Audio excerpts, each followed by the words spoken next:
actually feel like just giving up, throwing in the towel.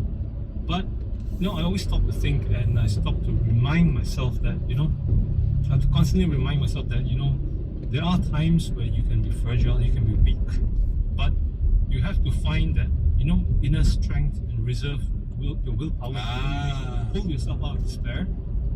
Dust off the dirt. Right. I mean, it's okay to fall. You can have moments where you fall, you stumble, but let them just be brief moments in your life. And then you just pick yourself up, dust off the dirt, move forward, and carry on. Yeah, and carry on. Exactly. Right. So that is actually that is the representation of Silent Angel. That silent determination and the willpower within yourself. Nice. And you've had lots of bad moments, I see, from the kind of things that you've instilled into yourself. Oh yeah, more than I care to remember, more than I care to share. But why did you carry on? Because I just knew that we're only given one life, There's only and you have to take a chance for yourself. That's make right. a chance for yourself in this life. So if you never try, you'll never know. Fantastic. Yes. Fantastic. All right, so your latest album or project right now, that's out, right? Yes, that's right. And some of the material that we're playing, and we started the Thank show you. earlier with Destiny and Shadows. Yes. Tell us about that one. Yo, heavy man, you guys. Alright, so what would you like to know about the song? Well, tell us about how the inspiration for writing it, what it's about, who performed on that song, who were the girls, the lead vocals. Oh, alright, okay. Now, this is actually a funny story. Coming to that song, Destiny and Shadows. Back in about, I think around 2015, 2016, there was a project that was going on. If I'm not mistaken, they were under Samsung Music. It was a campaign that they required some local Malaysian bands to make some short compositions, and the whole idea for the song was for these local bands that composed was actually to play the songs from certain stations to certain stations within along the LRT track. Wow. So it was supposed to, like for example, the station that I chose was KL Central to Bangsar. Okay. So they gave us this the time frame would be a minute and a half. Right. So ding ding. Yeah. Next stop, KL Central Bangsa. Okay. Yeah. And then they stop. And then the song is supposed to be aired. Oh, it's aired. You guys are not performing live, right? Yeah, no. I thought you get off KL Central Bangsa. I see you guys over there. Wow, rock and roll, baby. That's the way. Yeah. I would love that, man. That would be That fun. should be done, right? Yeah. Like every stop, you can get one band over there. Yeah. Featured from the Buzz and now from 34 only. Yeah. Okay. So Yeah. you're gonna be the first stop landing. Yeah. Okay. So they gave me some key points. So I asked them, is it necessary for me to actually compose a song based on the physical view of the surrounding areas between Bangsar and KL Central, Okay. or I could actually interpret it in my own way. Right. And for sure they said, yeah, you can do what you want. Yes. Okay. That's right. So I took a few creative liberties and You came then- up with that. Yeah, and the song came out, Right. but sadly that project didn't really Take off. and manifest. So, but I felt it was a good song. Right. So what I did was to just expand on that, and now it's a full-blown song as you're hearing it now. Right. And you get powerful girl singers. Oh, yes. Lady vocalists. Yes. And yeah, who are they? What are they about? All right. So now, just a little bit of background on the band. Silent Angel is actually a dual female-fronted, symphonic power metal band. Right. So So- if you like Evanescence, you get double shots here. Oh, yeah. So yeah, Right? Pretty much. Yeah. So I would say that now these two of my singers, one of them, namely Claudia Beltrame from Milan, Italy. Ah, KJ speaks Italiano. KJ speak to Dude, you want me to get murdered here? And the other is actually she's a local Malaysian. Her name is Gracie Shona. Hi, Gracie. Yeah. Why is she not here today? I think she just got back from Sabah. Oh, really? Oh, Gracie. Brought back some nice, what's that thing that's famous from Sabah? That fruit. Sinalao, is it? Bakaso. Did she bring that back? No, I don't think so. But next time you come back, you bring, yeah? Okay. Yeah. Oh my god. We are busy extorting all our guests. Yeah.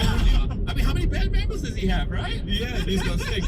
Yeah, so but you know what's interesting for me is because it's rare to see you know, a dual Fronted band. Yeah, dual fronted band. Lady band. And it's even yeah. rarer to see female dual fronted bands. Yeah, Like, how did that come about? Like, and also the theme of symphonic metal. It's rare that we see symphonic metal because I know there's a symphonic metal band out there, and that's the only one that I know about. And right now I know about you guys. Like, how did that come to be? Why so unique? Oh, all right. How many questions is that, KG? I don't know, man. Eric, just answer as much as you can. Yeah, I'll do my best to answer as much as I can. Yeah. Yeah, so now, back to the, I'll address the symphonic metal Yeah. first. So now, I've always loved this genre of music, symphonic and power metal, because it is something that, it is a genre of music that actually speaks to me personally. Right. You know, I always love that. It doesn't speak to everybody, Uh, right? yeah, I don't think it's everyone's cup of tea. Yeah, but when it hits you and when you have it, my gosh, It's man. like bark on the rest of them don't know what they're missing. Absolutely, I absolutely love symphonic metal. And for the longest time, I enjoyed this kind of metal without knowing what it was called because I didn't know there was that many different types of metal out there. Yes. And this particular genre is amazing. Yeah. Okay, go on, man. Yeah. Now you make it forget even more. Yeah. Tell us about symphonic metal and why you chose it. That will be the first question. All right. Okay. So, yeah, as I mentioned, you know, this genre of music speaks to me. Speaks to my soul, you know, and I just love the way, you know, the epicness, Yeah. you know, of, Yeah. you know, it's, you know, very instrument driven, and it requires a lot of technical skill, Right. and technical ability, you know, to be able to churn out, you know, this sort of, you know, and the vocal ability must be second to none. Yes. So, you know, the singer has to be able to deliver, you know, in means of like the operatic, the theatrical style. Yeah, I can feel it, man, when he's talking about it. Yeah, Yeah. because it actually there's a lot of it invokes a lot of emotion, Yes. a lot of energy. So Correct. that's and yeah, that's exactly why, you know, I love this Symphonic metal. yeah, this symphonic. So if you'd be writing music for a video game, which one would you choose? Devil May Cry. Yeah. I don't know. Warhammer 40,000. Warhammer. Wow. Adeptus. Yeah. Yeah. I was thinking of a slow, For the nice, Emperor. Yeah, for the Emperor. a slow guitar. The Imperium of Men. Yeah. No, but it is Yeah. true. Like symphonic metal really breathes into video games a lot because it's unique. It's very energetic. Yes. And it's super driven, man. I've listened to some. Actually, my exposure to symphonic metal came from video games. Ah. Yeah. yes. And of course, we will move on from that. And tell us about your two lead singers. How did that come to be? All right. So for a long time, I'll just regress back to 2017. I was actually looking because I knew that my music had the potential to, you know, be to expand worldwide.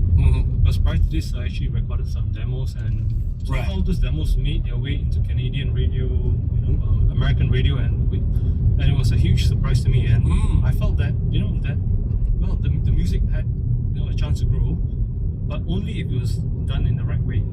So back in 2017, I actually approached my Italian singer Claudia Beltrame because I saw one of the videos. She did a cover song, and I was instantly blown away, you know, by her vocal ability. But she kind of rejected me at first. Right. Yeah, she turned down my proposal. Oh no! Oh yeah. Oh, Yeah. It hurts still today. oh, no. No, she because she wasn't exactly she, in her words, she wasn't really prepared or confident because she had not done recordings or anything like that. So it was just a video that she just, you know, released, and somehow, you know, I found my way into discovering that video. Because I knew firsthand that, you know, because my music was geared, you know, towards the European, the Scandinavian, the Japanese market. So I knew that one of the only ways for me to actually, you know, breathe life into my songs was to actually get, you know, a singer from the region. So Wow. And you managed to find one. yes, And how often do you guys get together to perform as a band? wow. Well, we actually did a show back in 2022 when I flew her to Malaysia. So the idea was actually to reintroduce to all our friends and supporters in Malaysia, Right. the new lineup, Silent Angel, and yeah. So, but of course, bring her here, it's actually a huge cost, and that there's a lot of things that we need to iron out and plan, Yeah. in advance, way beforehand. Yes, before you guys just buy our house here, and and bring her over. Okay, we've got songs over here. We've got Through Celine's Eyes, Descent into Infinity, and Destiny in Shadows. Which Right. one are we going to thrill the people with now? All right, so let's take it a little bit slow. Let's slow it down a little bit before we get back into the faster numbers. Right. So I think Through Celine's Eyes would be a great number. Fantastic. Thank Here you. with us in the studios of Traxx FM for 34 only, Eric Pun and Silent Angels, Through Celine's Eyes right now.